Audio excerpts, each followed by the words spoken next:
हाय viewers. आज का जो सबसे बड़ा एक इशू चल रहा है या सर दर्द कह लें या परेशानी कह लें कि अक्सर माओं की यही शिकायत होती है कि डॉक्टर साहब मेरा बच्चा खाना नहीं खाता, उसकी भूख में बहुत कमी है, ठीक तरीके से खाना खा नहीं पाता, जी चुराता है खाने से। दोस्तों, अगर हम अपनी किसी भी डिजीज़ की तरफ देखें या डिस्कम्फर्ट की तरफ देखें तो दोस्तों उसके पीछे कोई ना कोई वजह होती है। अगर हम उस वजह का सोल्यूशन ढूंढ लें, उस वजह को सॉल्व कर लें तो दोस्तों हमारे सारे मामला बआसानी हल हो जाते हैं। हम बआसानी कह तो देते हैं कि अब बच्चा खाता नहीं है, पीता नहीं है, खुराक में कमी है, तो दोस्तों लेकिन हम उसके पीछे की वजह नहीं देखते। पेरेंट्स से ज़्यादा बेहतर ये बात कोई नहीं जान सकता कि उसका बच्चा खा क्यों नहीं रहा, पी क्यों नहीं रहा, क्योंकि वो उनकी 24 घंटे उनकी नज़र के सामने होता है। अगर मैं छोटी सी एक मिसाल दूँ आपके लिए कि अगर हम देखें एक बच्चा बाहर से चीज़ें मंगवाता है, लेज़ खा रहा है, चिप्स खा रहा है, फास्ट फूड खा रहा है, जंक फूड खा रहा है, लेकिन खाना नहीं खा रहा। इसकी मिसाल आप ऐसे ले लें, अगर आप ही बाहर से कुछ ना कुछ फास्ट फूड खा कर आ जाते हैं या कोई बर्गर पिज़्ज़ा का इस्तेमाल कर लिया, कोई घर आके आप रोटी खाएंगे, खाना खाएंगे?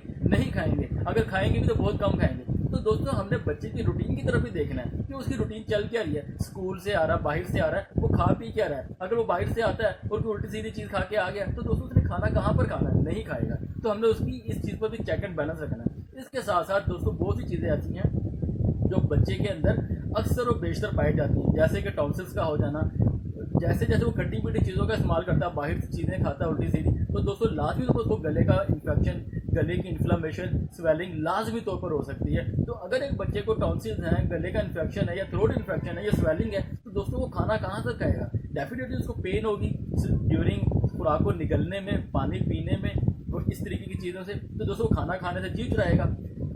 हमने लाजमी तौर पर इसके पीछे की काज देखनी है और काज बआसानी में नज़र आ जाती है। इसके साथ साथ अगर हम देखें जो छोटे बच्चे होते हैं मोस्टली मट्टी खाना शुरू कर दी, कली जो होती है रंग हुआ होता है उसको उतार उतार के वो खाना शुरू कर दिया। ये एक आम मिसालें तकरीबन हर घर में पाई जाती हैं कि बच्चों का मट्टी खाना आम बात है। और दोस्तों अगर बच्चा मट्टी खाता है तो डेफिनेटली कुछ ऐसे बच्चे भी होते हैं जिनके पेट में कीड़े पैदा हो जाते हैं, कीड़े बन जाते हैं, उसकी वजह से भी भूख में कमी वाक़या हो जाती है। और हम यही समझते हैं कि बच्चा खा क्यों नहीं रहा, पी क्यों नहीं रहा, जबकि हम उसका दूसरा पर्सपेक्टिव, दूसरा पहलू हम नहीं देख रहे होते कि उसके ना खाने के पीछे वजह क्या है।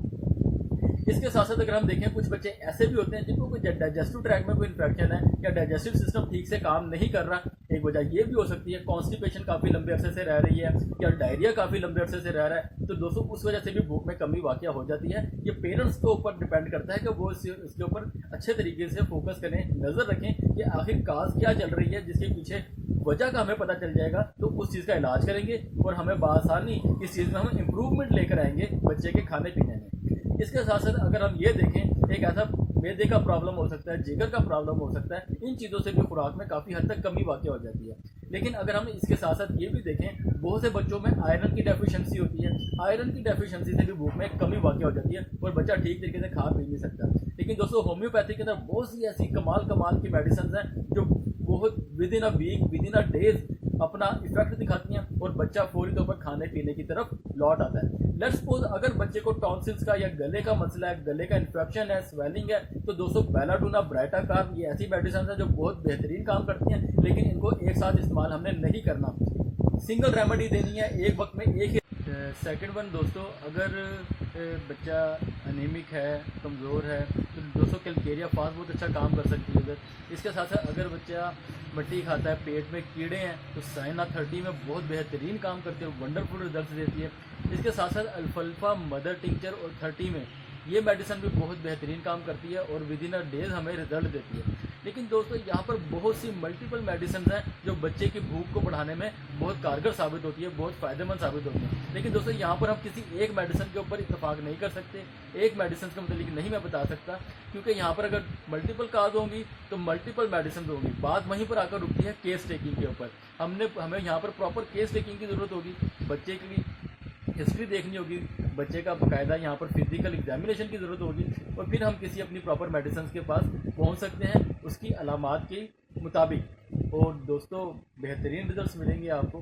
तो इसके साथ साथ मैंने जैसे वीडियो के शुरू में बताया कि गौर व फिक्र और बच्चे के ऊपर फोकस करने की बहुत ज़रूरत है कि उसकी रूटीन क्या है खाने पीने की, बाहर से वो क्या खाता है, फास्ट फूड का इस्तेमाल ज़्यादा ना कर रहा हो, जंक फूड का इस्तेमाल वो ज़्यादा ना कर रहा। अगर बच्चे छोटे उम्र में तो कैंडीज़, लेज़, चिप्स इन चीज़ों का इस्तेमाल ज़्यादा ना हो, तो हमें इस रूटीन को भी देखना होगा, इस पर भी गौर करने की बहुत ज़रूरत होगी।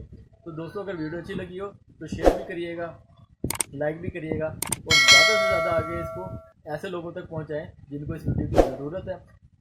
आखिर में एक मैं बहुत ज़रूरी पैगाम देना चाहता हूँ कि बच्चे को मारने, पीटने, झड़कने, डांटने से काम नहीं बनेगा कि वो खाना क्यों नहीं खाता, खुराक क्यों नहीं ठीक तरीके से ले रहा। यहाँ पे हमें उसकी कास को दूर करना पड़ेगा। तो दोस्तों उसकी खुराक और डाइट आहिस्ता आहिस्ता खुद ब खुद ठीक हो जाएगी। लॉस ऑफ एपेटाइट, खुराक भूख का ना लगना, इस इशू से जान छूट जाएगी। मिलते हैं अगली वीडियो में। चैनल को लाजमी सब्सक्राइब कीजिएगा, लाइक भी करिएगा।